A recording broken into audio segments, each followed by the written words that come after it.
Obrigado, irmão.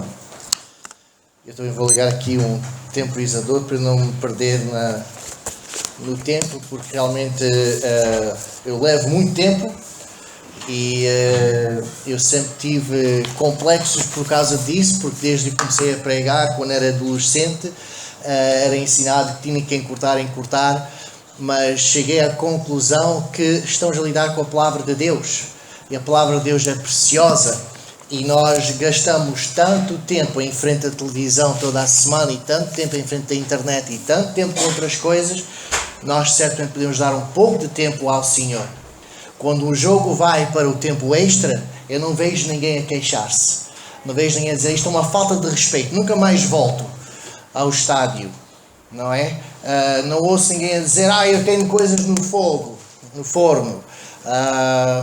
Isto assim eu não posso vir mais. E então, quando nós precisamos de tempo extra, não é? Para estudarmos a palavra de Deus, para ouvirmos a voz de Deus, então nós devemos também de ficar com o mesmo entusiasmo como nós ficamos para ver as penalidades ou o fim do jogo, não é? Porque estamos a falar da nossa vida espiritual, estamos a falar de um Deus que nos amou e que Ele tira tempo para nos ouvir e para nos ajudar. Então, irmãos, vamos abrir em Tiago.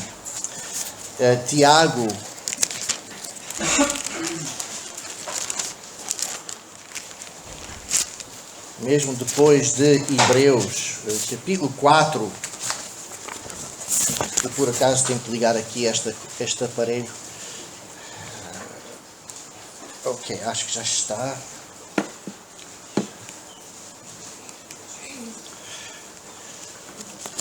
Eu não sei se há descrentes aqui hoje, só Deus é que sabe. E esta mensagem é para crentes e é para descrentes.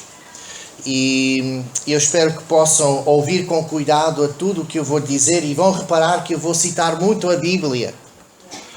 E se é descrente, talvez vai pensar qual é esta importância de estar sempre a citar a Bíblia. E a razão é que a Bíblia é uma autoridade, porque a Bíblia é a revelação de Deus para com o homem. O homem, sem Deus se revelar a nós, só pode atingir conhecimento de Deus muito limitado. O homem, com a sua filosofia, com o seu raciocínio, não pode realmente imaginar como Deus é. E então Deus, pela sua graça e a sua misericórdia, o seu desejo de ter comunhão com o homem, então se revelou a si mesmo. E Ele revelou-se por duas maneiras. Primeiramente, a revelação geral, assim que nós chamamos, a revelação geral, que é através da sua criação. Qualquer pessoa olha para a criação e vê que há um Criador. E vê que esse Criador é um Criador de ordem, um Criador organizado. E vemos as leis no ponto micro e também no ponto macro. Então nós podemos saber alguma coisa sobre Deus através desta revelação geral que Ele nos deu.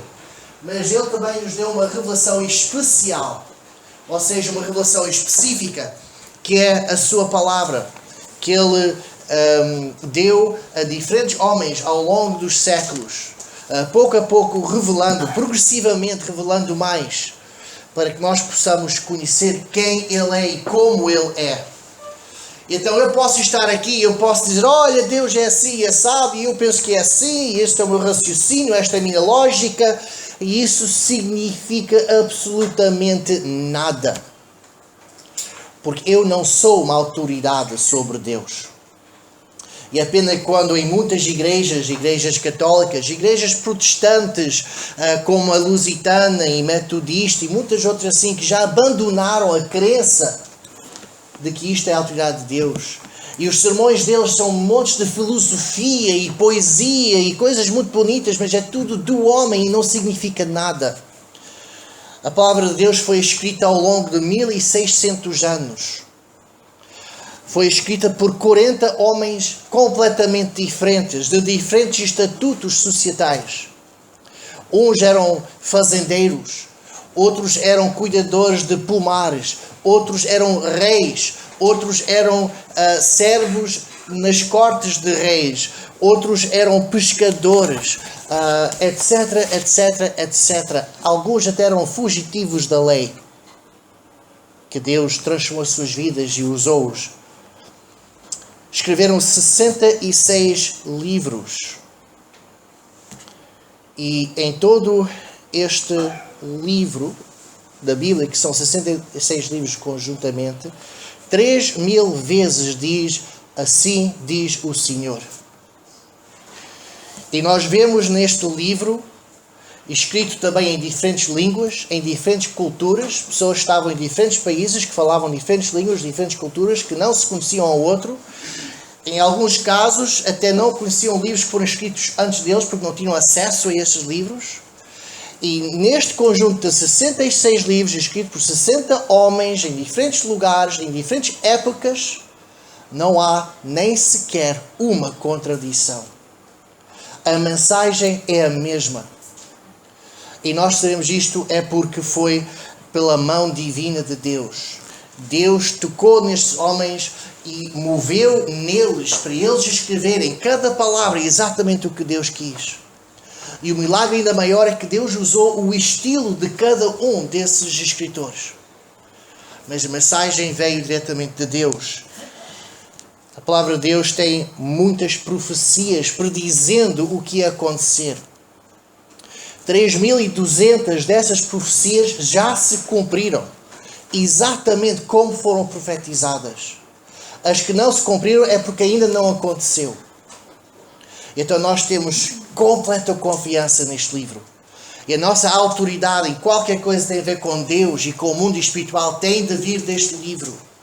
Não pode vir dos médios, não pode vir da religião, não pode vir dos filósofos, não pode vir dos teólogos, pode ser só apenas através deste livro que nós temos a autoridade para sabermos e conhecermos o Senhor Jesus Cristo. Nem pela minha própria experiência. Quantas vezes eu não tenho ouvido crentes de outras igrejas a dizer: o Senhor me falou. Então o que é que Deus disse? Eles dizem-me. E eu penso: espera aí, mas isto está em contradição com o que Ele já revelou. Então eu errei, mas Ele disse-me outra coisa.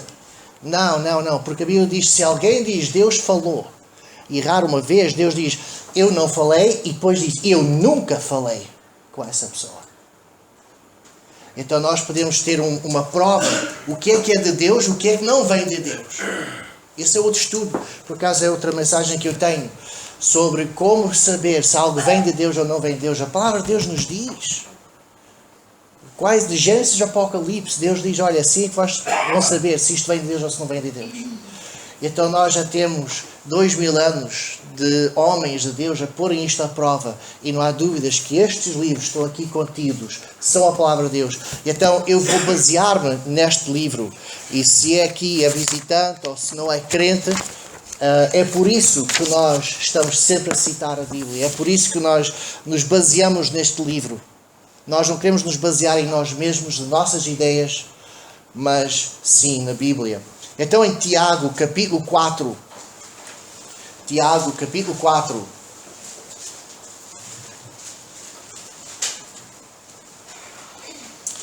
E versículo 14. Eu vou pedir-nos, como este será o tema para hoje, que possamos ficar de pé enquanto lemos esta passagem. Tiago, capítulo 4.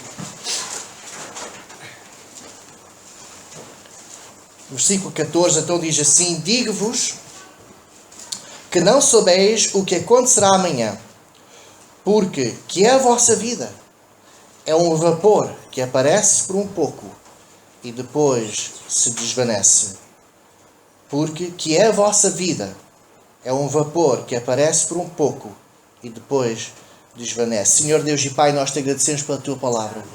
Agradecemos porque através dela nós podemos te conhecer e não sermos ignorantes das tuas coisas, Senhor. Nós pedimos a tua bênção para esta mensagem, que possa ser realmente tu a falar, que possas abrir os nossos corações, os nossos ouvidos, as nossas mentes, e que nós possamos sair daqui diferentes do que quando nós entramos. Nós te pedimos em nome do nosso Senhor Jesus Cristo. Amém. Podem se assentar. Depois de percebermos um pouco na semana passada do que é Deus, como é Deus, a sua distintividade, nós hoje vamos focar sobre quem é o homem, o que é a humanidade. E não estou a falar de o que é a humanidade segundo os antropólogos, mas segundo Deus. O que é que Deus diz na sua palavra sobre nós? A palavra de Deus foi feita não só para nós percebermos quem Deus é, mas também para nós percebermos quem nós somos. Em Tiago nós lemos que a palavra de Deus é como um espelho que nos mostra quem nós verdadeiramente somos. E então nós vemos isso na Bíblia. Todos querem saber quem são, não é? Há pessoas que passam a sua vida inteira a tentar descobrir quem são. Fazem viagens para a Índia e para a China e a tentarem procurar o seu próprio eu. Não é? Descobrirem quem são. Mas mesmo quem não vai para esses extremos, todos nós, em qualquer fase da nossa vida, ou adolescência, ou quando chegamos aos anos 20, ou mais tarde, muitos é quando chegam aos 40 e entram na sua crise de idade média, não é? Começam a questionar, mas quem sou eu? Porquê é que eu existo? Qual é o meu propósito? Será que eu tenho um propósito de estar aqui? E começam a questionar quem somos. O problema é que muitas vezes, quando nós estamos perante a verdade de quem nós somos, nós não queremos ouvir. Eu tenho aqui uma citação, eu não escrevi quem é que foi, talvez fui eu, não sei. Parece inteligente demais para ter sido eu, mas é assim, diz: é fácil perceber a natureza humana quando lembramos que quase todos pensam que são a exceção à regra. Não é verdade? Realmente nós falamos, olha, os seres humanos são assim. A maioria de nós pensamos, isso é verdade, é como os seres humanos são assim. Ainda bem que eu não sou, não é? Mas é verdade, é como os outros são. Esse é um problema, como já vamos falar mais tarde. Muito bem. Então, o ser humano é um ser híbrido. A palavra de Deus nos ensina. Nós somos seres híbridos. E agora nós podemos perguntar o que é a palavra híbrido. E então a palavra híbrido é dois sistemas autónomos que funcionam juntos simbioticamente. O que é que isso significa? Creio que o irmão tem um carro híbrido, não é? Então, um carro híbrido, por exemplo, é um carro que tem um motor de gasolina, combustível, e tem um motor elétrico. E depois há um computador que decide qual será o mais económico, usar agora o de gasolina ou o elétrico. E assim a pessoa atinge uma certa economia, ainda que eu acho que há ali algum truque, porque eu tinha um carro de 1979 que fazia melhor quilometragem do que os carros híbridos de hoje. Então eu fico assim a pensar, o meu carro de 89 era um carro de gasolina, então fico assim um bocado duvidoso. Mas híbrido quer dizer isso, quer dizer dois sistemas simbioticamente. Simbiose é quando duas coisas trabalham juntos, por exemplo, o crocodilo e aquele pássaro que limpa os dentes dele. O pássaro enche-se de comida que ele gosta, o crocodilo tem os seus dentes limpos. Isso é simbiose. E então uma coisa híbrida é algo, duas coisas autónomas, mas que trabalham juntamente de uma forma simbiótica. E o ser humano é um ser híbrido. E então nós fomos criados para operarmos em dois mundos. O mundo espiritual e o mundo físico. E nós então vamos abordar isso. Vamos para Gênesis capítulo 3, versículo 8. Nós temos muitas passagens hoje para procurar. E desta vez eu não tenho-as já escritas. E para a semana já vou ter. Para a semana acho que a mensagem vai ser um pouco mais curta. Mas Gênesis 3, versículo 8, e ouviram a voz do Senhor Deus que passeava no jardim pela viração do dia. Muito obrigado. E escondeu-se Adão e a sua mulher na presença do Senhor entre as árvores do jardim. E ouviram a voz do Senhor Deus que passeava. Está num tempo de continuidade, ou seja, ele fazia isto todos os dias. Deus criou o homem para comungar com o homem. E Deus passava tempo com Adão e Eva todos os dias, comungava com eles e eles com Deus. E o homem foi criado para realmente comungar com Deus, e ele só pode fazer isso porque ele também é um ser espiritual. Um animal não pode comungar com Deus, pelo menos não no nível que nós podemos fazer. Eu diria em nível nenhum. Os animais reconhecem que é o seu Criador e obedecem ao seu Criador. Nós vemos isso mesmo com Jesus Cristo, que andou num jumento. Muitas pessoas não percebem do milagre que aconteceu ali. Um jumentinho Ou seja, era um burro que ainda não foi treinado. E os discípulos estavam preocupados. Jesus vai-se fazer um palerma de si mesmo perante as pessoas, porque esse burro, quando ele montar o burro, vai andar para a esquerda e para a direita e vai fugir por ali e todos vão se rir. Mas o jumento reconheceu o seu Criador e fez exatamente o que o Criador queria, não é? E certas pessoas ficaram pasmadas com isso. Então, mas esses animais não têm a comunhão com Deus que nós podemos ter. Nós fomos criados como seres híbridos para podermos ter essa capacidade de comungarmos com Deus. 1 Coríntios capítulo 1, 1 Coríntios capítulo 1, versículo 9, fala-nos do porquê que Jesus veio ao mundo e morreu por nós. 1 Coríntios capítulo 1, versículo 9, eu vou ler para poupar tempo. Fiel é Deus, pelo qual fostes chamados para a comunhão do seu Filho Jesus Cristo, nosso Senhor. Porque é que Ele nos chama, através do Evangelho, para nos salvar do pecado? Será que a salvação é meramente um seguro contra o fogo? Ou será que é muito mais? Aqui diz que é muito mais. A nossa chamada do Evangelho, Deus chama pessoas a si mesmo, não é só para nos salvar do inferno, é para que nós possamos ter comunhão com Ele. Foi por isso que nós fomos criados, foi por isso que Cristo morreu, e então é esse um dos nossos propósitos, é de comungar com Deus. Nós temos um corpo físico, e eu creio que é para tomarmos conta da criação. Nós não podemos ir para todos os versículos, mas em Gênesis capítulo 1, Deus dá uma comissão para o homem, que é de tomar conta da terra. A palavra de ter domínio sobre a terra, no hebreu, é mesmo de ser mordomo sobre a terra. E isso seria difícil se nós não tivéssemos um corpo físico. Então nós temos esse corpo físico. Temos um espírito para comungar com Deus e crescer na imagem de Deus. E também temos uma alma que une o espírito e o corpo. E essa alma é, penso eu, mais a nossa personalidade, o nosso coração, as nossas emoções, a nossa mente, o nosso intelecto e a nossa vontade, a nossa força de vontade. E eu estou baseado nisto em muitos versículos que não temos tempo agora para ver. Mas olhando para as Escrituras, nós vemos referências ao espírito, referências à alma, referências ao corpo. No Velho Testamento é um pouco mais confuso, porque os hebreus usavam alma quando estavam a referir-se a espírito e usavam espírito quando estavam a se referir à alma, mas depois no Novo Testamento parece que as coisas estão mais alinhadas. Isto é uma questão linguística, não é de erros nenhuns na Bíblia, é uma questão linguística de língua hebraica, que é uma língua muito simples. Às vezes eles têm que usar a mesma palavra para diferentes sentidos. O grego já é uma língua muito mais elaborada, então dá para fazer distinções. Então este é só um diagrama que mostra aquilo que eu estou a dizer. Então nós somos seres híbridos e temos a parte espiritual, temos a parte física e temos a parte da alma, que é aquela parte que muita gente confunde com a parte espiritual. Vai-se a muitas igrejas, as pessoas saem lá hilariantes e... não é hilariantes, ok, obrigado. Todas, uau, que bom, e senti a presença de Deus. Lembro de um bom amigo meu que decidiu, a família dele mais aqui insistiu, ele não quis sair da nossa igreja lá nos Estados Unidos, e agora estão a assistir a uma igreja carismática, e a mulher e os filhos gostam muito.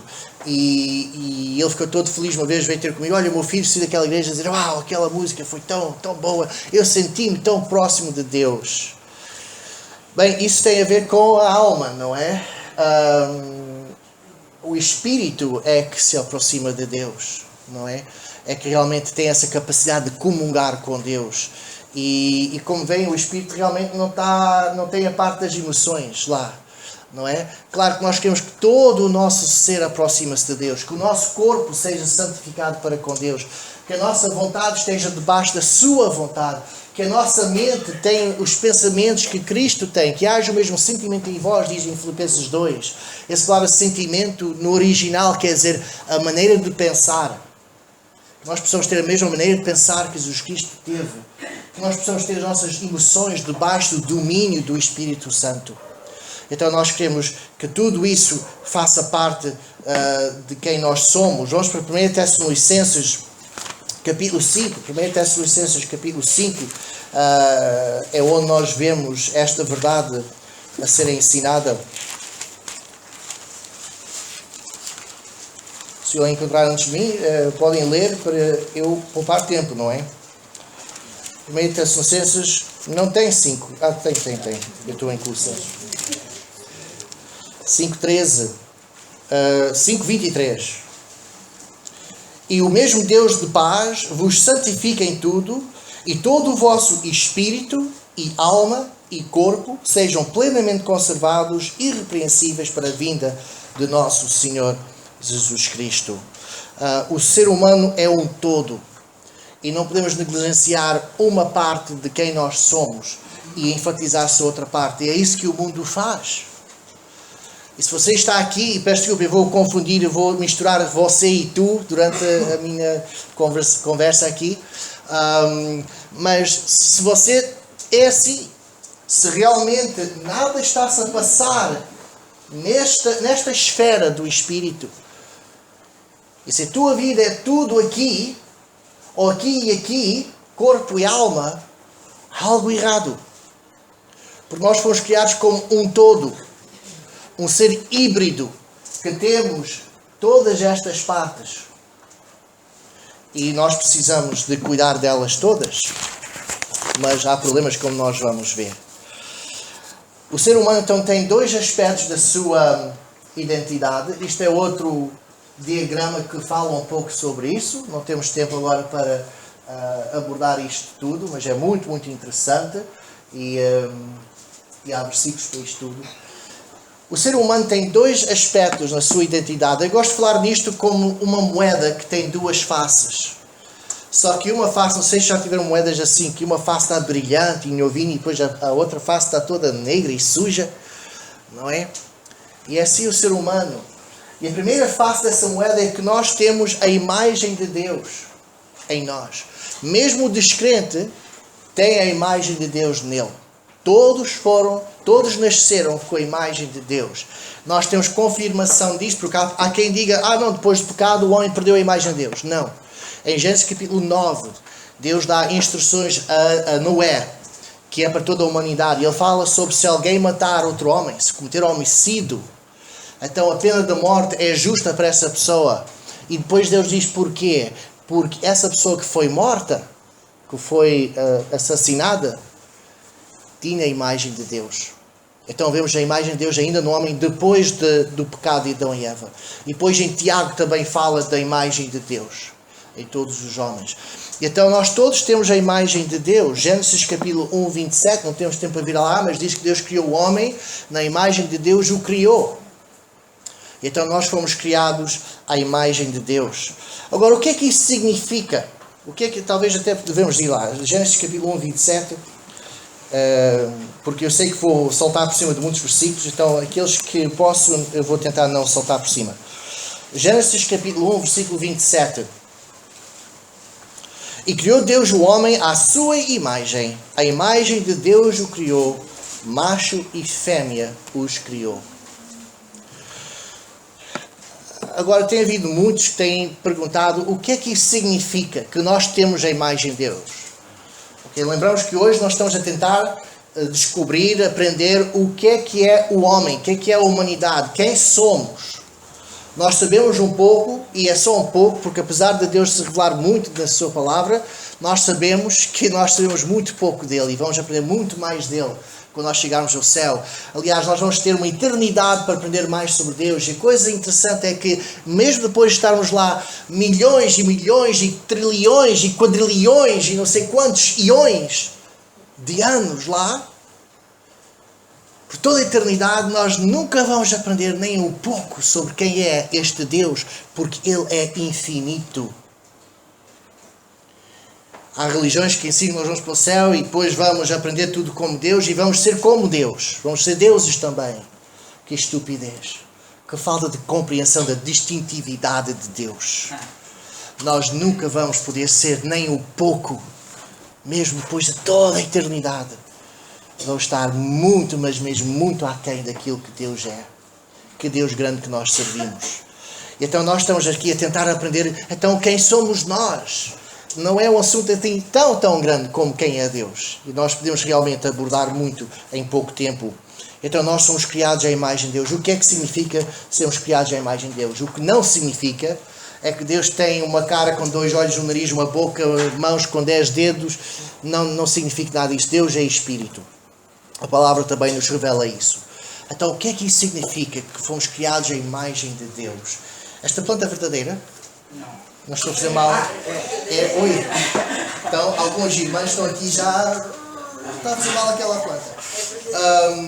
Muito bem, vou tentar desviar-me. O que é que quer dizer que nós somos criados à imagem de Deus? Não é? O que é que isso significa? Significa muita coisa. Significa que nós temos uma inteligência.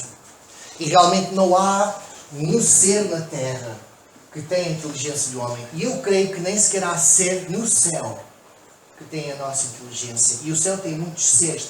Eu acredito que, tal como na Terra, há uma variedade de espécies que também no céu há. E nós vemos em algumas revelações de quando Deus permite que homens de Deus ou fossem lá ou tivessem visões de estar lá.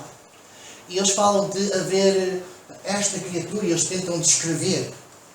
Não é? Com tantos olhos e asas e não sei o que mais. E nós sabemos que há anjos que não têm asas. Sabemos que há serafins que têm 6 asas. Sabemos que há querubins, que são umas criaturas bastante esquisitas, gigantíssimas, com rodas e muitas cores, e até parecem instrumentos musicais incorporados no seu ser.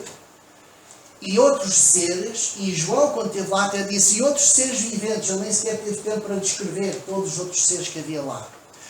E então Deus é um Deus que gosta de variedade, gosta de beleza, porque Ele é um Deus belo. E eu creio que até no céu a nossa inteligência é única. Porque a palavra de Deus diz que em certas coisas que nós compreendemos mais ou menos, os anjos estranham. Não é? Eles olham para nós, estão aqui presentes connosco, estão a ver esta mensagem. E eles estão, parece que os anjos não foram criados na imagem de Deus. Nós temos essa capacidade intelectual que até os anjos não têm. E alguém me disse uma vez que os anjos não têm criatividade. E esse é outro aspecto que nós temos, criatividade, que é da imagem de Deus. O homem é criativo. Eu lembro uma vez de estar com o meu pai, eu era jovem, e estávamos a andar e havia um cartaz grande, e era qualquer coisa imoral, qualquer coisa que era mesmo contra os princípios de Deus. Mas o cartaz estava muito bem feito, muito artístico. Agora não me lembro e não posso descrever.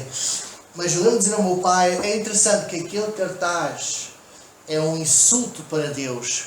Mas a criatividade com que ele fez o cartaz, com que as pessoas fizeram o cartaz, glorifica a Deus. Porque é uma reflexão da sua imagem. Que Ele é o Deus criador, Ele é criativo. E nós temos também essa criatividade. Autoridade. O homem tem uma autoridade. Qual é o animal que pode domar outro animal? Não é? Um ser humano, quando anda na floresta, a tendência de todos os seres viventes é de fugir do homem. Todos. Pessoas vêm à minha propriedade e tem uma porção da minha propriedade que está cortada, a relva está cortada, e depois há a porção que o capim está alto. Eu digo às pessoas, portanto, se há crianças, digo, olha, cuidado naquela área que tem capim alto, porque as cobras gostam de capim alto. Ok? E eles ficam assustados. Dizem, podem ir lá, não há problema nenhum, mas quando forem, batem com o pé para ter vibrações, para as cobras sentirem que estão em caminho, ou levam um pau e batam com o pau enquanto estão a andar, e elas se sentirem a vibração e se souberem que são seres humanos que vêm em caminho, elas fogem do caminho. A cobra só ataca o homem se nós a surpreendermos, então ela tem aquela reação de atacar, o que é verdade com qualquer animal. O animal tem que estar mesmo esfomeado, como por exemplo um leão, para atacar um ser humano. Okay? Mesmo assim, muitas vezes, surpreendentemente não ataca. Muitas pessoas têm medo de tubarões, sabem que os tubarões só matam uma pessoa por ano. E muitas vezes os cientistas agora sabem que depois de comerem a pessoa não gostam e cuspam para fora. Não têm bons gostos. Mas Nós temos autoridade. Eu tenho reparado, isto são minhas ideias, mas eu tenho reparado, porque eu vivo no campo, que às vezes animais se aleijam e eles fazem barulho, como quem está a chamar por ajuda. Não é? Se eu fosse um animal e eu me aleijasse, eu não queria que ninguém soubesse que eu estava aleijado, não é? E quando o ser humano aproxima, geralmente eles acalmam-se. Se outro animal aproximar-se, eles ficam todos nervosos. Mas quando é um ser humano, geralmente há exceções, mas eles acalmam-se. Eu já tenho ajudado animais e eles acalmam-se e deixam-me ajudar. É como que eles reconhecem a autoridade do ser humano.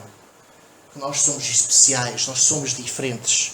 Isso faz parte da imagem de Deus em nós. Nós temos livre arbítrio. Eu sei que isto agora é um tema muito controverso por causa do calvinismo que está-se a espalhar agora em Portugal. Mas não há dúvidas na Bíblia que o homem tem livre arbítrio, ou Deus é um grande manipulador e enganador. Porque Deus oferece escolhas ao homem, e se o homem não tem livre arbítrio, então Deus não está a oferecer nada. Não é como aqueles charlatãs que têm óleos e xaropes que vão curar isto e aquele outro, que oferecem, mas afinal não há oferta nenhuma ali. O homem tem o livre-arbítrio e só Deus tem esse livre-arbítrio. Ele nos deu isso a nós. Os anjos não têm. E Satanás e os seus anjos caídos pecaram porque eles exerceram livre-arbítrio contra Deus. Nós temos livre-arbítrio, temos força de vontade. Nós podemos decidir. Eu lembro-me, eu já tive muitos cães na minha vida, a um certo ponto já tive 7 cães ao mesmo tempo. Geralmente são cães que ninguém quer e então eu fico com eles, como eu tenho uma propriedade. E um ramo caiu. E o que é que os cães fizeram? Foram à volta. Não é? E eu não sabia que esse ramo caiu naquela parte da propriedade. E com os cães iam sempre à volta, fizeram ali um trilho. Não é? Um caminho de terra. Um ramo, uma ranca. Pois. Mas o que é que um ser humano faz? Se ele tem um caminho e cai um tronco ou uma coisa, o que é que ele faz? Se ele leva, ele pega e tira do caminho. Se não ele leva, vai buscar outros e eles lá cortam aquilo e tiram do caminho. Nós temos uma força de vontade, nós temos uma maneira de fazermos decisões e de mudarmos o meio à volta de nós para nos servir melhor. E muitos animais, qualquer animal, não tem isso. Nós temos compaixão, nós temos a capacidade de ter compaixão, é interessante. Eu sei que no YouTube eles mostram vídeos compilados de animais ajudarem os animais, não é? Mas essas são compilações de dezenas de milhares de vídeos de animais não se ajudarem uns aos outros. E depois, desde quando há um animal que ajuda o outro e nós não sabemos porquê, o que é que aconteceu ali. Mas, regra geral, o animal não tem compaixão. O animal passa por outro animal, mesmo da mesma espécie, e vê-o como está e deixa-o em paz. A única exceção é quando é o seu filho, não é? Então, todos os animais têm esse instinto de ajudar os seus filhos. Menos os répteis. Os répteis até comem os seus filhos. É por isso que as cobras, quando nascem, a primeira coisa que fazem, quando saem do ovo, é fugir da mãe deles. Porque a certa altura a mãe vai olhar e... comida! Ok? Mas os mamíferos e os pássaros têm o instinto de cuidar dos seus pequenos. Ok? Mas eu tenho reparado muitas vezes, eu tenho cães, não é? Eu ia passear os cães numa vizinhança e outros cães começam a ladrar, vem cá, fala comigo, não é? E o meu cão ignora lá. A cheirar e andar, não é? Quando ele está preso e os outros cães passam, ele começa a ladrar, ele quer que eles venham ter com ele, não é? Mas os outros ignoram. Não há compaixão, não é? Mas nós temos compaixão por outros seres humanos, temos compaixão pelos animais. A minha mãe até tem compaixão pelas flores e plantas. Por exemplo, eu aqui hoje já teria tido um puxão de orelhas, não é? Ela trata as plantas como se fossem animais de estimação, verdadeiramente. Eu via-me aflito, como os pais vinham a Portugal e eu estava lá nos Estados Unidos a estudar e eu ficava a tomar conta das plantas da minha mãe. Vocês não percebem a aflição que eu tinha. E até plantas morreram porque eu dei água demais. Tão aflito que eu estava, água. E até houve plantas que morreram e a minha mãe voltou, o que fizeste? Mas nós temos essa capacidade de compaixão. Isso também faz parte da imagem de Deus. Sabedoria.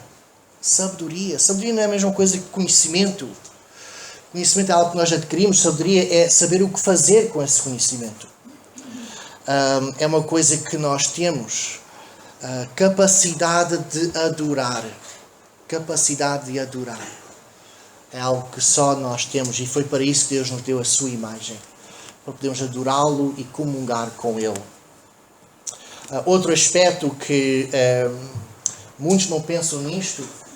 Eu peço desculpa, as próximas duas imagens, creio eu, vão estar em inglês. Eu já traduzi, mas eu trouxe a apresentação errada. E a mais atualizada está em casa, que tem estudo em português. Mas a imagem de Deus também é o facto que o homem foi criado macho e fêmea. E como o hebreu é uma língua tão simples e não há distinção entre outras palavras, eu creio que aqui é masculino e feminino. Eu quero vos falar um pouco sobre isso, porque é uma novidade até para mim, que realmente em toda a criação, em todos os animais, não há diferença, ok, de masculinidade e feminilidade nos animais.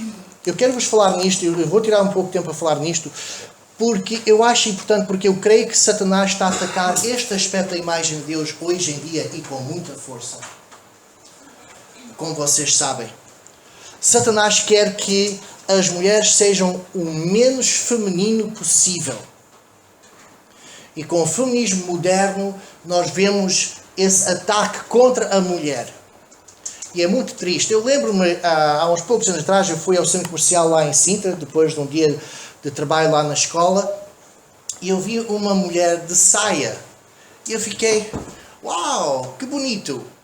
Não é? Porque eu estava tão habituado a ver mulheres de calças. Eu não estou aqui a dizer que as mulheres têm que nunca usar calças, não estou a dizer isso. Não sou assim. Não é nada disso que eu creio. Mas é bonito ver uma mulher que é feminina. E foi assim que Deus criou. E o homem que seja masculino. E nós vemos o feminismo moderno. E eu gosto sempre de dizer feminismo moderno porque esse é o título.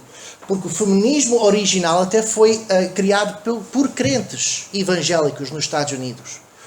Que queriam que houvesse justiça para com as mulheres. Porque havia muitos abusos na época industrial. Mulheres trabalharem muitas horas e de não serem pagas como deve ser. Então, o feminismo clássico foi começado por evangélicos. Muitos pastores estiveram envolvidos nisso. Para que as mulheres pudessem ter os mesmos direitos que os homens no trabalho. Pudessem ter o direito de votar. E essas coisas todas. E conseguiram, alcançaram. E o movimento parou, porque já conseguiu o seu propósito. Depois, uns 50 anos mais tarde, em 1950, surgiu um novo movimento que tomou esse nome de feminismo. Mas é feminismo moderno, através de um livro que foi publicado naquela altura por uma mulher. E o feminismo moderno não é um ativismo em prol da igualdade da mulher. É uma filosofia anticristã. Ok? E se lerem os manifestos deles, os livros deles, vão perceber-se rapidamente que o feminismo moderno não tem a ver com igualdade, tem a ver com uma filosofia anticristã. Querem derrubar todos os conceitos do cristianismo sobre a mulher e invertê-los ao contrário. Pô-los todos no invés. Como é que se diz quando se faz assim com a roupa? Avesso. Por tudo no avesso. E depois, quando falamos dos homens, vemos o que está a acontecer hoje em dia com o homossexualismo. Hoje em dia há mais homossexuais do que nunca, e não é porque nasceram assim. Não há provas nenhumas da ciência que qualquer pessoa nasce como homossexual. Não há provas nenhumas. E mesmo assim estão a obrigar-nos, os Estados à volta do mundo, a fazerem leis em prol do homossexualismo sem provas nenhumas científicas. E o facto é que eles estão a ensinar, mesmo hoje, nós não temos tempo, por acaso, depois disto, eu vou ter uma reunião em Alfragide sobre educação. E vou falar sobre o que é que está a ensinar nas escolas públicas, a partir do jardim infantil. Estão a ensinar que o homossexualismo é bom. E em alguns países, aqui na Europa, quando chegam a uma certa idade, 8, 9 anos, as crianças têm que decidir se são homossexuais ou heterossexuais.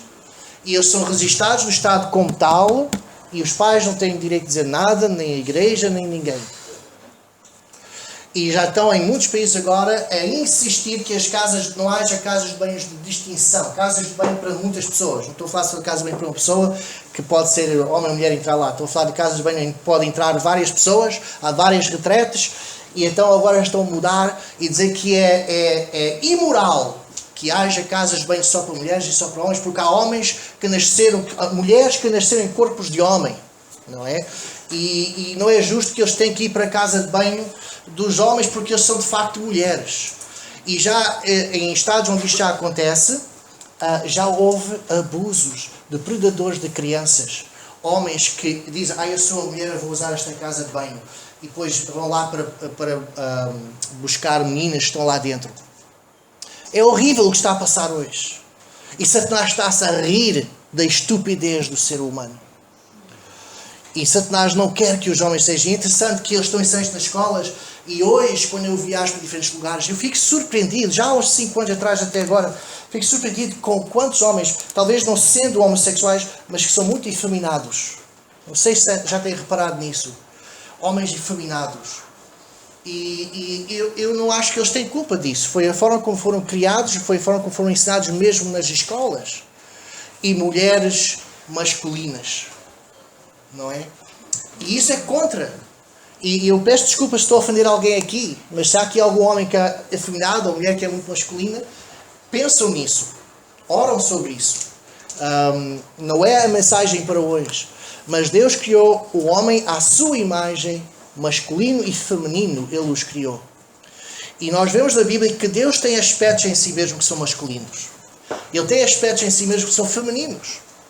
Deus tem dito a sua palavra para nós abordarmos a Ele sempre no masculino.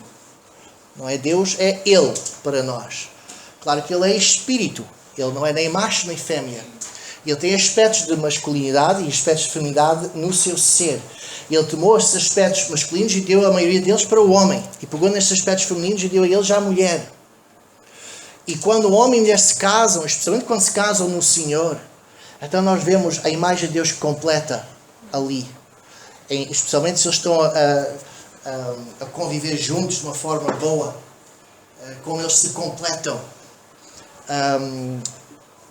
Deus tem aspectos femininos, alguém pode perguntar, não é? Isto é um bocado radical. Não é.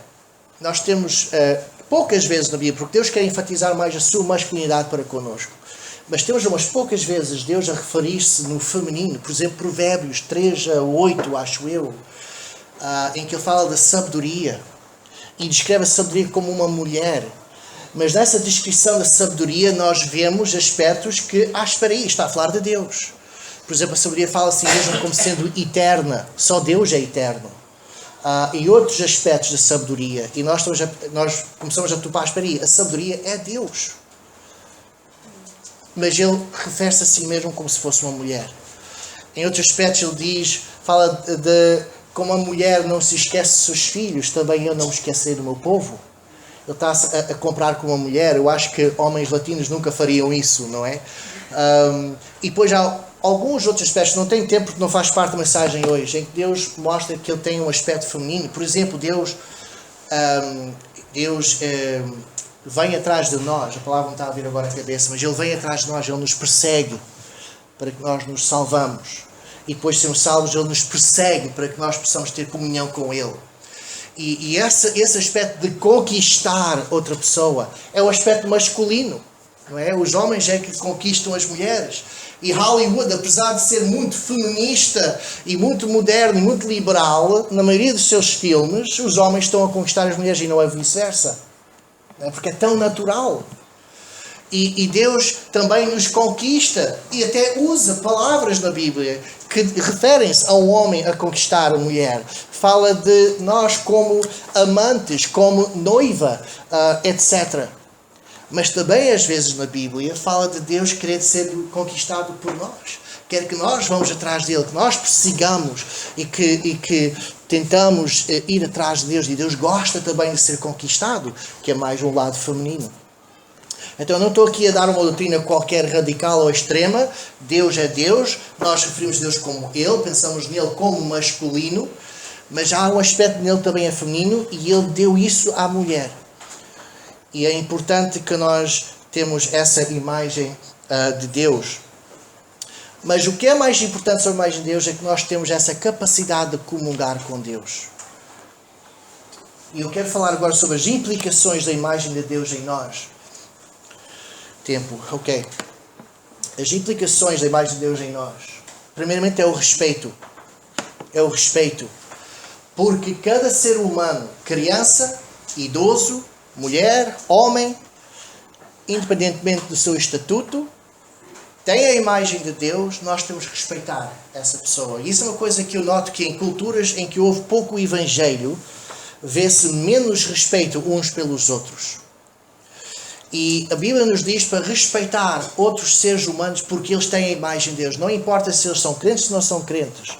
E esse respeito, eu vou ter que saltar aqui muita coisa, mas esse respeito que nós temos de ter uns pelos outros é independentemente daquilo que aquela pessoa faz.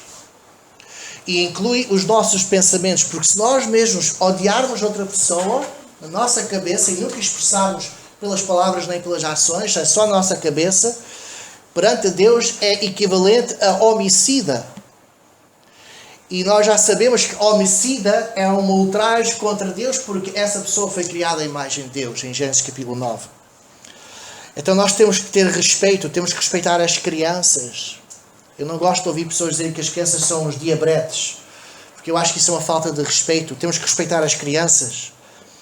Temos que mostrar todo o respeito para todos, porque temos a imagem de Deus. E eu tenho aqui vários versículos, inclusive Mateus 5, 21 e 22, mas nós vamos ter que saltar por cima disto. Outro aspecto da imagem de Deus é o crescimento e desenvolvimento que nós temos que ter. E aqui eu quero ler alguns versículos, mas porque nós temos a imagem de Deus, nós temos uma responsabilidade de crescermos em Cristo e desenvolvermos quem nós somos, usarmos todos os recursos que Ele nos dá. E realmente um crente que já é crente há muitos anos e que não cresceu, há algo errado. O Senhor quer que nós cresçamos, que nós façamos um esforço para crescer. Vamos ver uns versículos. Eu fiz uma mensagem sobre isto, em que eu tinha assim 15 ou mais versículos só do Novo Testamento sobre este assunto. Mas vamos só ler 3. Efésios 4, versículo 15. Efésios 4, versículo 15.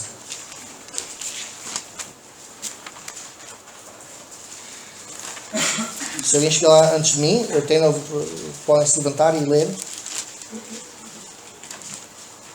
4:15. Sim, Efésios 4, 15. Antes, seguindo a verdade em amor, cresçamos em tudo naquele que é cabeça, Cristo. Muito obrigado. Cresçamos. Nós somos exortados a crescer. E há muito, como eu disse, eu fiz uma mensagem que eu escolhi 15. E havia mais do que isso. Em quase todas as epístolas nós somos exortados a crescermos, a crescermos, a crescermos. A primeira de Pedro, a segunda de Pedro 3,18. Segunda de Pedro 3,18. Antes crescei na graça e conhecimento do nosso Senhor e Salvador Jesus Cristo. A Ele seja dada a glória, assim agora como no dia da eternidade. Amém. Obrigado. Crescei na graça. Crescei na graça. 1 de Pedro, capítulo 2, versículo 2. Desejai afetuosamente. Afetuosamente. Não é só, ok, tenho que crescer. Não, desejai afetuosamente, como meninos novamente nascidos. Já viram um menino novamente nascido? Ele é apresentado com leite. Já viram um menino e dizem, não quero. Não, o menino quer beber, quer alimentar-se. Não é? Às vezes até aflige a mãe, mesmo depois de nascer, não é? Nas horas mais esquisitas, não é? Quer se alimentar, tem aquele desejo afetuoso. E o Senhor diz para nós desejarmos afetuosamente como meninos novamente nascidos o leite racional não falsificado para que por eles vades crescendo. Uma mente tem que ser cultivada.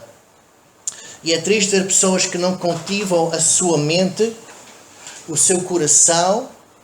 Há pessoas que têm um intelecto tremendo, mas o seu coração, as suas emoções, são como as das crianças. E temos que andar como em ovos para não ofender essa pessoa, porque ele vai reagir como uma criança. Então nós temos que crescer em nossas emoções, temos que crescer em nosso intelecto, temos que crescer espiritualmente. E tudo isso acontece se nós nos aproximarmos mais de Deus e crescermos no conhecimento do Senhor Jesus Cristo. Então, por nós termos esta imagem de Deus, nós não podemos ser como os animais. O C.S. Lewis escreveu as Crônicas de Nárnia e no quarto livro, que de facto é o primeiro, ele escreveu, foi o quarto livro que ele escreveu, mas é uma prequela antes do primeiro livro, em que ele descreve como Nárnia foi criada por Aslan, que é representativo de Deus.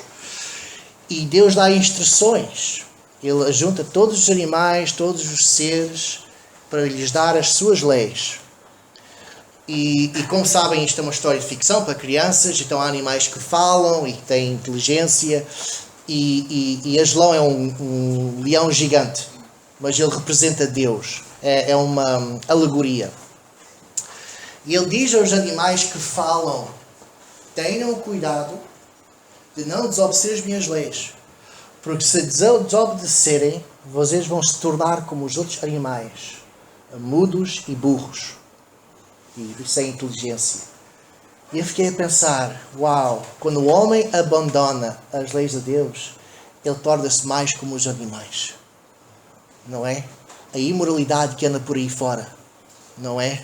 A estupidez, como nós estamos a ver, até nas leis que estão agora a fazer. Quanto mais o homem afasta-se de Deus, mais ele é como os animais. Então nós temos uma responsabilidade de crescermos. Isto faz parte da imagem de Deus. Bem, vamos avançar. Eu disse que nós tínhamos dois aspectos na nossa identidade, segundo a Bíblia. Uma delas é a imagem de Deus, mas a outra é uma que é mais séria. Nós também temos a natureza pecaminosa. Então muitas pessoas tratam suas crianças como se tivessem a imagem de Deus, como se fossem anjinhos e nunca as disciplinam. Bem, isso é errado. Porque a imagem de Deus que nós temos em nós não é perfeita. Ela foi contaminada pelo nosso pecado. E agora essa imagem de Deus não é perfeita, é muito limitada. Porquê? Por causa da nossa natureza pecaminosa. E deixa-me já virar para essa página. Todos temos esta natureza. O irmão, na primeira metade da sua mensagem na Ceia do Senhor hoje, falou muito sobre este aspecto da nossa natureza pecaminosa. Romanos 3, versículo 10, não há um justo nem um sequer. No mesmo capítulo, versículo 23, todos pecaram e destituídos e estão na glória de Deus. Todos pecaram, todos têm a natureza, todos nascem com uma natureza pecaminosa. Todos nós temos uma tendência para pecar. O que é o pecado? A Bíblia tem umas 4 ou 5 maneiras de descrever o pecado. Falhar no alvo, desobedecer a lei de Deus. Há várias outras maneiras de descrever, mas eu acho que pode-se resumir com esta definição aqui. Que pecar é fazer tudo o que é contrário ao caráter de Deus. Deus é amor. Quando nós não agimos em amor, nós estamos a pecar. Deus é a justiça. Quando nós fazemos algo injusto, estamos a pecar. E assim sucessivamente. O pecado é fazer tudo o que seja contrário ao caráter de Deus. E nós temos uma natureza de pecar, de ir contra o caráter de Deus. E isso é um problema para nós, porque nós fomos criados à imagem de Deus. E quando nós pecamos, estamos a ir contra o caráter de Deus, mas também estamos a ir contra o nosso próprio caráter com que nós inicialmente fomos criados. E então isto causa muitos problemas que nós vemos através do mundo.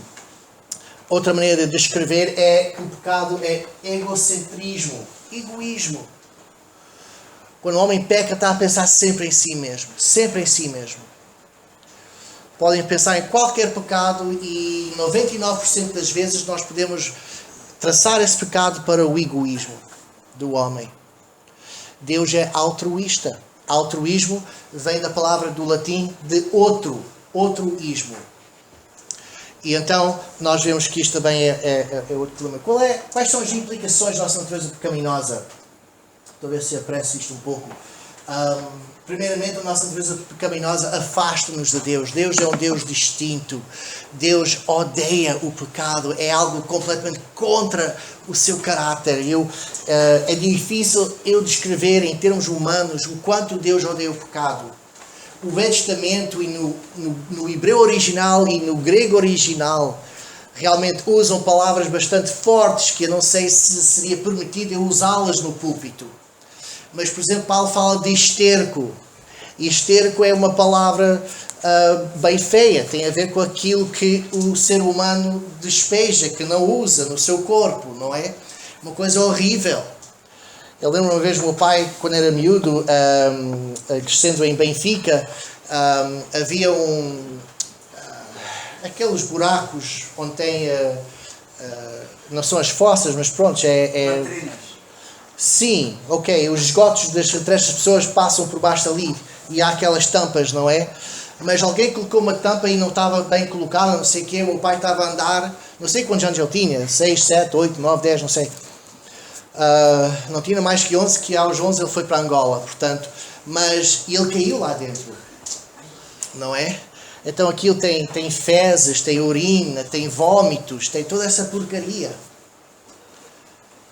E para Deus nosso pecado é como isso, mas ainda pior. É algo que Deus dá-lhe nojo. Ele não consegue estar presente no pecado. Há 2 versículos pelo menos no Velho Testamento que dizem que a maldade que o homem consegue fazer, Deus nem passou pela... Diz assim mesmo, literalmente, nem passou pela minha cabeça.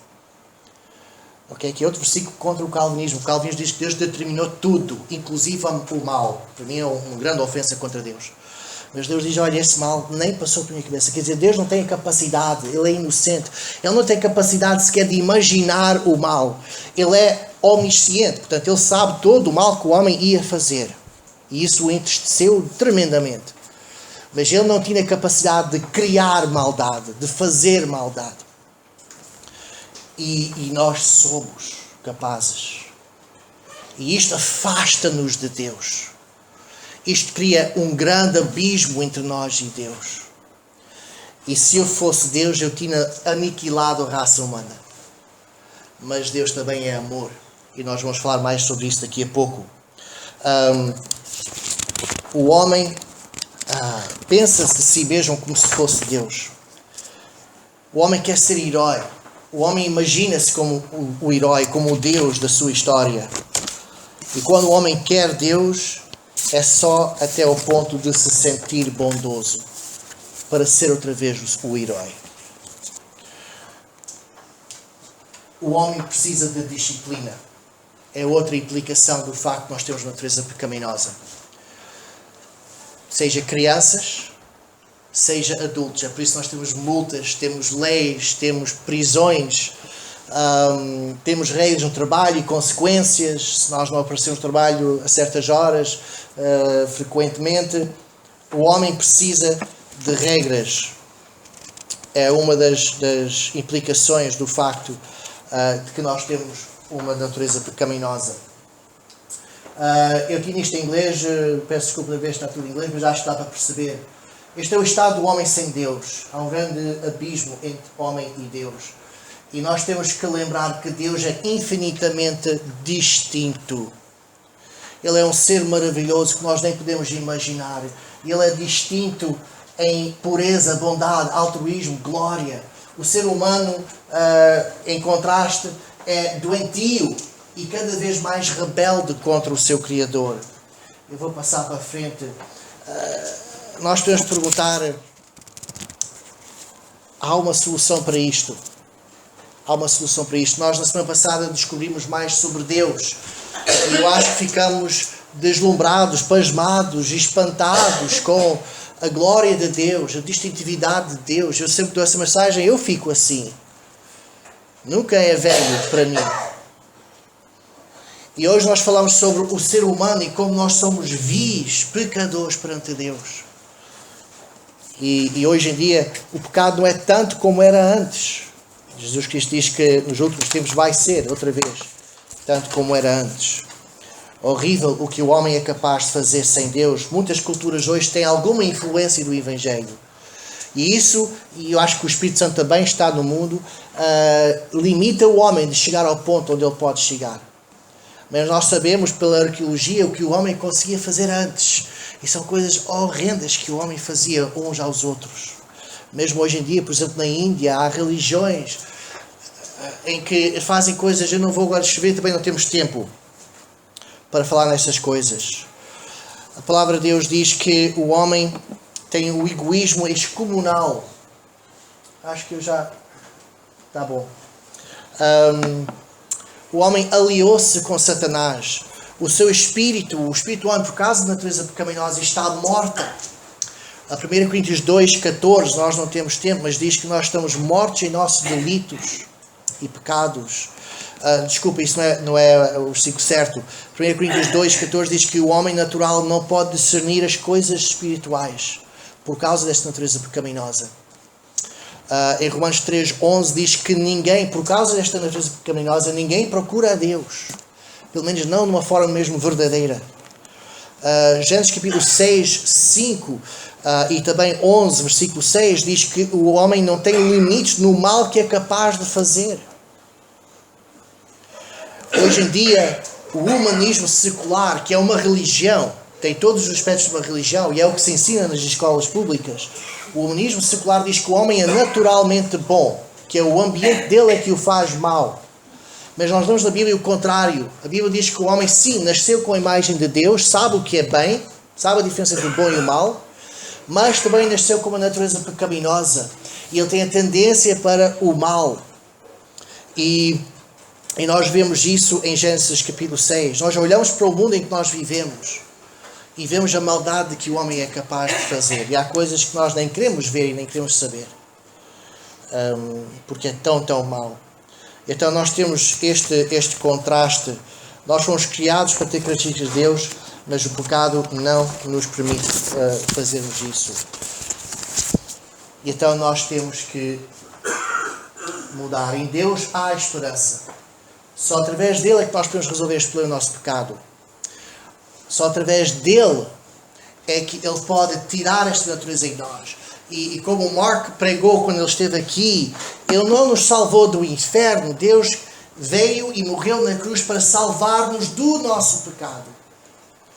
O facto de somos salvos do inferno é um efeito colateral, um efeito secundário, graças a Deus por isso. Mas ele veio foi para salvar-nos do nosso pecado, para que nós possamos conquistar mais a nossa natureza pecaminosa, dominá-la, como diz em Romanos capítulo 6, mortificar esse velho homem que tem essa natureza pecaminosa e sermos vivificados em Cristo Jesus, o nosso novo homem, nova criaturação. As velhas coisas já passaram. Então Deus veio para realmente salvar. Realmente salvar. Às vezes nós damos a palavra salvar na Bíblia, salvação, e nós logo pensamos no inferno. Não, esquecem-se disso. A salvação é do pecado. É por isso que quando há crentes dizem, eu fui salvo, eu fiz aquela oração e agora não vou para o inferno, mas eu quero viver a minha vida como quero viver no pecado e tudo mais. E eu penso, eu acho que não és salvo. Porque Jesus não veio para te salvar do inferno, Jesus veio para te salvar do teu pecado. E se ainda andas em pecado, aí é um problema.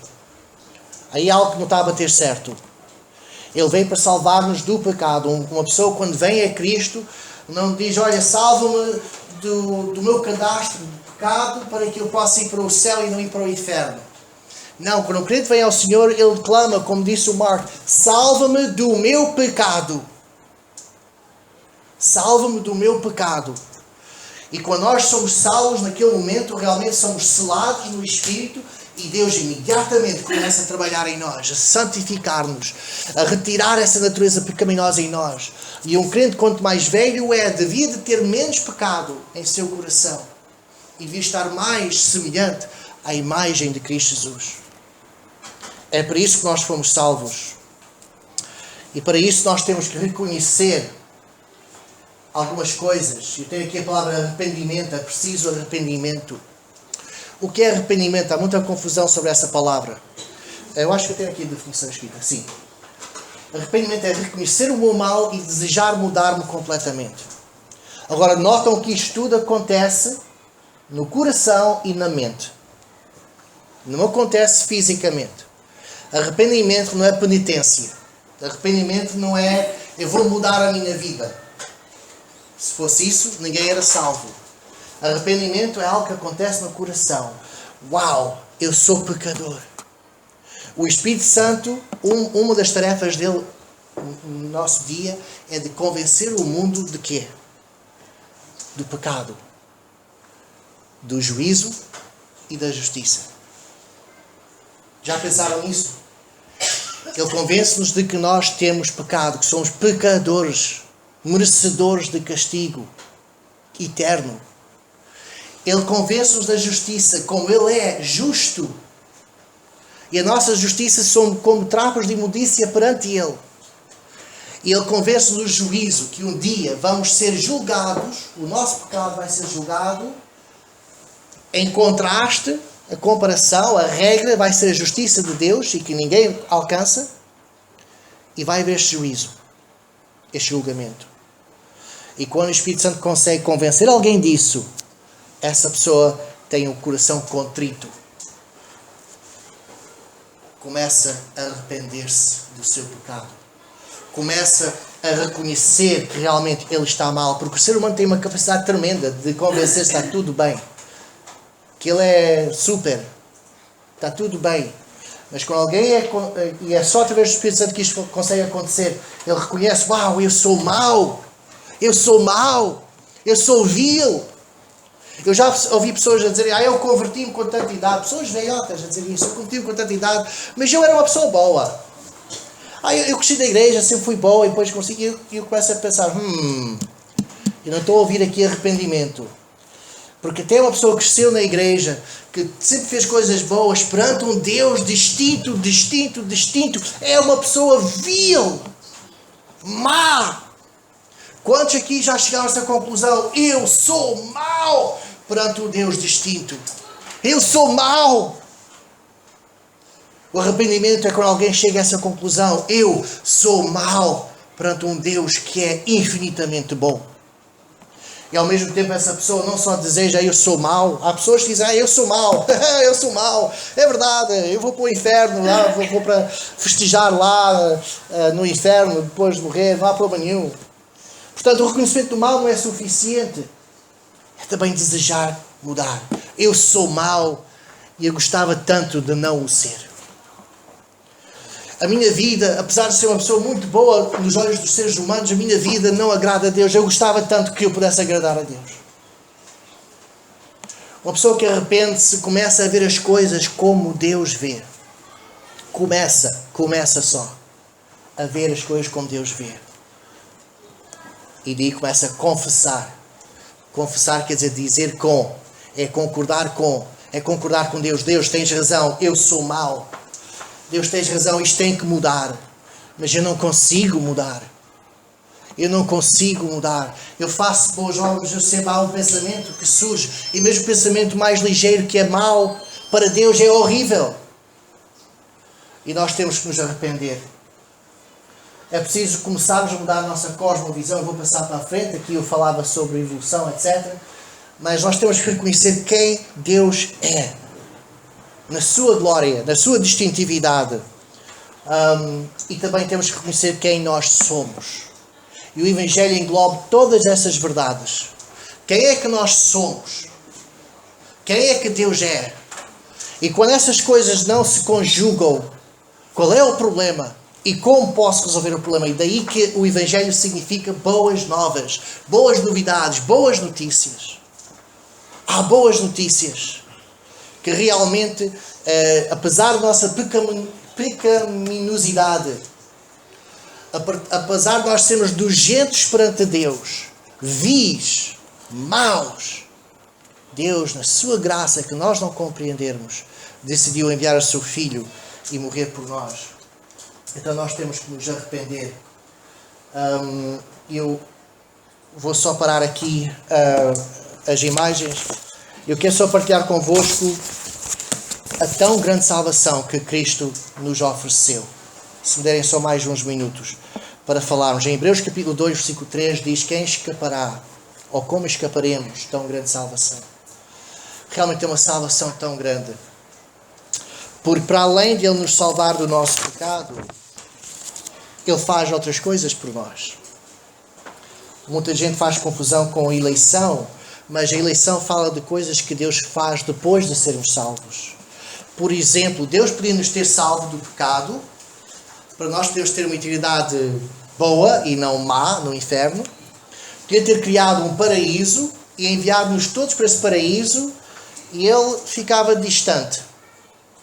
Afinal, estes são estes seres que eu criei à minha imagem e rebelaram contra mim. Eu tive que enviar meu filho para morrer por eles. Agora eles ficam ali e eu fico aqui. Mas não. Deus deseja ter comunhão conosco. E Ele não só nos salvou que éramos vis. Ele nos adotou como filhos. Podem perceber isso? Quantos aqui têm filhos? Levantam a mão, faz favor. Quantos têm filhos? E se alguém, no ajuntamento de família, viesse e matasse os vossos filhos e netos em sangue frio, vocês eram capazes de ir perante o juiz e dizer, olha, eu vou tomar o lugar dele na cadeia. Eu vou para a prisão em lugar dele. E não só isso, mando um advogado para a prisão porque eu quero adotá-lo como meu filho. Éramos capazes de fazer isso? O que Deus fez por nós foi ainda muito, muito mais do que isso. Porque o nosso pecado para Deus é muito pior do que alguém assassinar os nossos filhos. Para Deus é muitíssimo, infinitamente pior. Então nós ficamos realmente de boca aberta perante a sua graça e o seu amor. Nós não compreendemos. É um amor que nós não temos, nós não percebemos. Ele nos deu dons espirituais. Para além de nos salvar, Ele nos deu dons espirituais, nos adotou, nos deu dons, nos deu liberdade do pecado diário. Um crente é uma pessoa verdadeiramente livre. É livre para não pecar. Um descrente não tem essa liberdade. Ele é escravo do pecado. Nós somos livres e temos verdadeiramente liberdade para não pecar. Temos comunhão aberta com Ele. Outra bênção que Ele nos dá. Um futuro eterno fantástico. Uma capacidade sobrenatural de lidar com a vida neste mundo, que o mundo não tem. Paz que não se pode compreender. É um grande privilégio. Tudo o que Deus fez por nós. Nós sabemos que Deus é um Deus justo. A religião não salva. Estou só aqui a passar por estas notas rapidamente. O homem não pode resolver o seu problema. Voltando àquele slide no fim. Salmo 49 diz que ninguém pode resgatar a alma do seu irmão, porque os seus recursos esgotariam antes. Ou seja, todos os recursos que a humanidade podia alcançar para redimir alguém não eram suficientes, esgotariam antes de poder salvar. Os bodes e ovelhas não podiam, mas o sangue do Filho de Deus pôde. Então só Jesus Cristo é que salva, o ser humano não pode salvar. Romanos 4, versículos 4 e 5 dizem que se alguém quiser, eu estou agora a parafrasear, se alguém quiser chegar ao julgamento de Deus e dizer, olha, eu quero ser julgado pelos meus méritos, pelas obras, então Deus vai julgá-los pelas suas obras. Não sei se sabiam isso. Vocês têm duas opções quando chegarem ao trono. Podem ser julgados pelas suas obras ou podem ser julgados pela fé que vocês têm em Cristo, em que então Deus vai imputir a justiça de Cristo em nós. E Romanos 4 diz, se nós queremos ir e dizer, olha, eu quero ser salvo pelas minhas obras, Deus diz, ok, eu vou-te julgar pelas tuas obras. E depois diz, e todos vão resultar em dívida. Ou seja, as suas obras chegam aquém ao que Deus requer. E o resultado vai ser o inferno. Mas, versículo 5 diz, aqueles que querem vir através de Cristo, então Deus aceita-os e imputa neles a justiça de Cristo Jesus. Então nós não somos capazes pelas nossas obras de nos salvar. Então Deus nos deu a solução, enviou o seu Filho para morrer na cruz por nós. Na cruz Ele tomou sobre si os nossos pecados. 1 Pedro 2,24 diz que os nossos pecados foram colocados no corpo de Cristo Jesus. É por isso que nós participamos na ceia do Senhor e tomamos do pão. Aquele corpo que foi quebrado, foi esse corpo em que os nossos pecados foram colocados. E Ele foi sacrificado por nós. E então, Ele tomando sobre si o castigo, Deus Pai derramou o seu castigo sobre Ele. E agora nós temos a salvação possível para nós. Se nós crermos, depois de arrependermos. Ninguém pode crer se não arrepender. Há pessoas que dizem, o arrependimento faz parte do Evangelho, etc. Mas realmente ninguém pode aceitar o Evangelho se não se arrependeu, se não reconheceu o seu mal e a santidade de Deus. As religiões, eu tenho aqui uma data de versículos que fala como Deus odeia as religiões. As religiões não salvam. Eu tenho que acabar. E há aqui tanto que dizer. É preciso ter fé. É preciso ter fé. O que é fé? Eu só falar um pouco sobre fé. Eu vou fazer aqui o alvo de acabar em 6 minutos, está bem? 6 minutos. E estou acabado. Se não estou acabado, podem arrastar-me daqui para fora.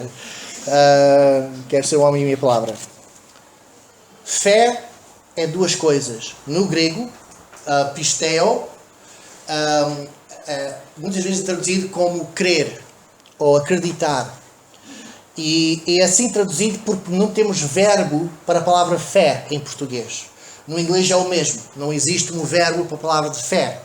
Então a coisa mais próxima que eles pensaram é crer. Mas a fé é mais do que isso. A fé é 2 coisas juntas. Ok? Uma delas, de facto, é crer. Ok? A outra é confiar. Ok? E isso não é só no grego, também é no português. Ok? Quantos aqui já não foram a acampamentos de crianças, de adolescentes e não viram aquela ilustração de alguém a sentar-se numa cadeira de costas? Está de costas e alguém diz, assenta-te. E a pessoa não sabe se a pessoa atrás vai puxar a cadeira ou não, não é? Então ele tem que ter fé. E assenta-se confiar que a pessoa atrás dele não vai puxar a cadeira. Que quando ele se assentar, vai haver ali uma cadeira sólida onde ele vai se assentar. Não é? Isso é fé. É crer e confiar. Crer e confiar.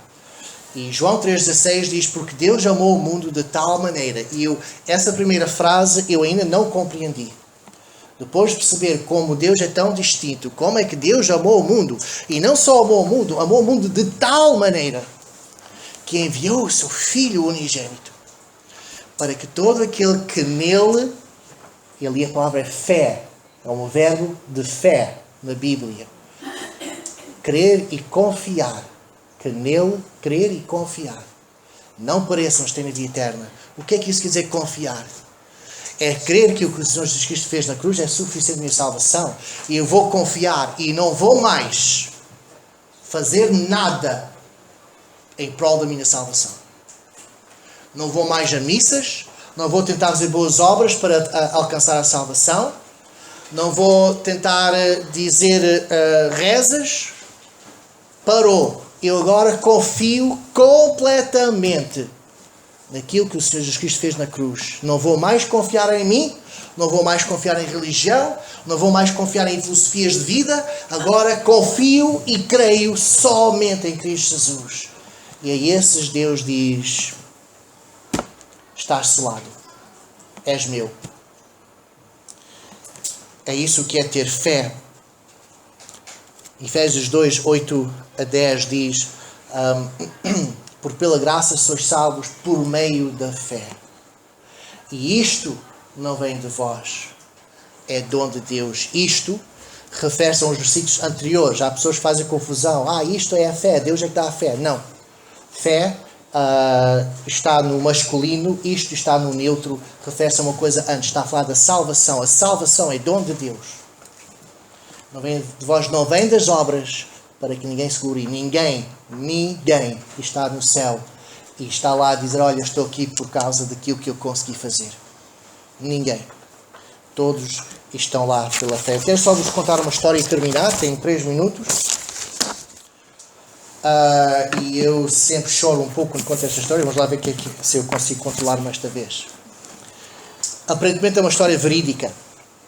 Passou-se na Índia há um século ou mais atrás. E refere-se a uma pérola que agora está, algures na Inglaterra, pertence à rainha, está exibida não sei aonde. Num palácio ou num museu qualquer na Inglaterra. Uma pérola gigante. E havia, eu vou desligar isto. Havia um missionário que foi para a Índia. E ele fez-se amigos, uma grande amizade com um homem cujo emprego na vida era caçar pérolas. Ele ia no barco e ele mergulhava para buscar pérolas. Encontrava as conchas E ele tinha já o olho treinado, provavelmente aprendeu do seu pai, e sabia quando havia conchas com pérolas e quando não havia. E eles tinham uma tremenda, vocês talvez já viram documentários sobre este tipo de pessoas, que eles desenvolviam pulmões tremendos. Eles podem ficar debaixo da água assim 10 minutos, quando o normal para um ser humano não é mais que 2 minutos, não é? Às vezes mais que 10 minutos, agora não esqueço a quantia de tempo que eles conseguem ficar debaixo da água, porque eles são desenvolvidos desde crianças a fazerem isso. Esta pessoa, não sei qual era a religião, se era hindu ou budista ou não sei, mas este missionário constantemente pregava o evangelho a ele, eles tinham boa amizade e às vezes havia questões sérias na casa dele e o missionário vinha e ajudava e eles tinham uma grande amizade. Ele foi envelhecendo, o filho dele começou a fazer a mesma coisa que ele, caçar pérolas. E um dia o homem teve a notícia de que seu filho morreu. Seu filho já era adulto e ele foi lá para baixo, tinha outro homem no barco, eu acho que eles tinham uma corda muito grande amarrada a eles, e ele buscou as pérolas boas e depois, quando era tempo para subir, ele viu uma concha gigantíssima e ele soube que esta tinha uma pérola lá dentro, que seria gigante. E ele sabia que se ele subisse e voltasse com as correntes e tudo mais, ele nunca mais encontrava aquela concha outra vez. Ele arriscou e foi buscar essa pérola e depois tentou subir e não chegou a tempo. E seu amigo puxou da água com a corda, morto, mas agarrado a essa pérola. E muitos anos passaram-se e este homem foi envelhecendo e chegou ao dia da sua morte e ele chamou o missionário e disse: olha, hoje eu vou morrer em breve, foste um grande amigo toda a minha vida. E o missionário disse: sim, eu sei, isto é horrível. Não gosto quando eu perco assim o controle das emoções. Mas o missionário contou a ele outra vez o evangelho. Disse: oh, meu amigo, eu gostava tanto de ver-te outra vez lá no céu.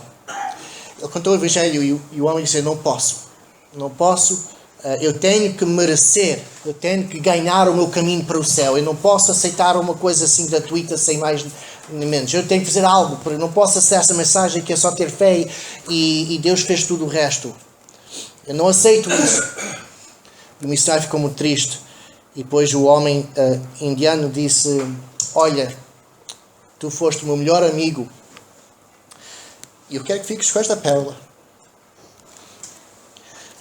E o missionário disse: não, de maneira nenhuma, impossível, eu sei o que isso custou, não é?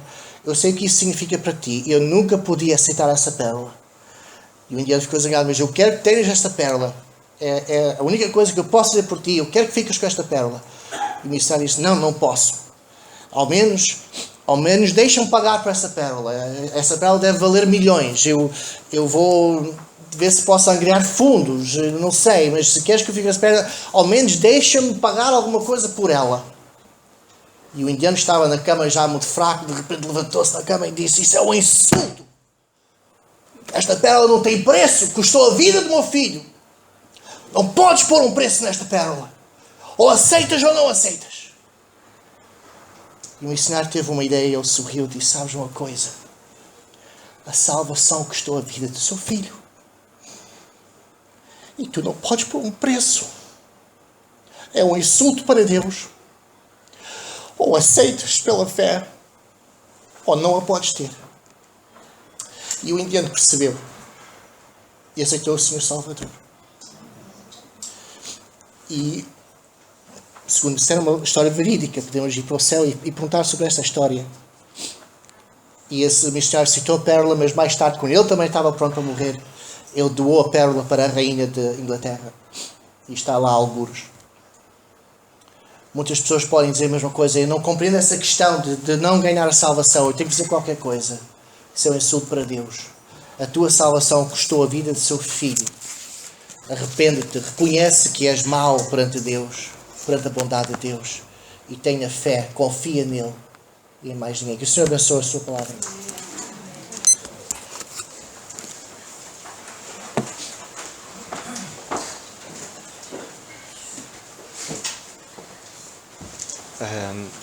Vamos terminar então com a oração.